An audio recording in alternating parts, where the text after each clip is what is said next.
Price Lord. எப்படி இருக்கீங்க? நல்லா இருக்கீங்களா?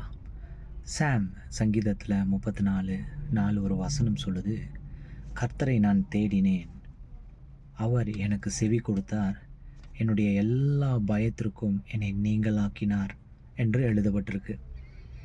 அநேக நேரத்தில் ஒன் ஃபெயிலியர், ஒரு தோல்வி, ஒரு அவமானம், ஒரு எதிர்பார்ப்பில் நமக்கு கிடைத்திருக்கிற நஷ்டம், நாம் இன்வெஸ்ட் பண்ணதில் நமக்கு கிடைத்த தோல்வி என்று ஒரே ஒரு ராங் டிசிஷன் நமக்குள்ள ஒரு பயத்தை ஏற்படுத்திடும். ஆனால் ஆண்டவரை, கர்த்தரை தேடும் பொழுது அந்த பயத்திலிருந்து தேவன் நீங்களாக்கி விடுவார். ஒரு மனுஷனுக்கு பயம் வந்துருச்சுன்னா அந்த பயம் எதை கொடுக்கும் தெரியுமா? திரும்ப திரும்ப திரும்ப தோல்வியை உண்டாக்கிட்டே இருக்கும். நீங்கள் தேவனுடைய பிள்ளை, உங்களுக்கு ஒரு தோல்வி வந்திருக்கா, இப்பொழுதே ஆண்டவரை தேடுங்க. தேவன் உங்களுக்கு எல்லாவற்றிலும் நீதியை செய்வார். ஆமென்.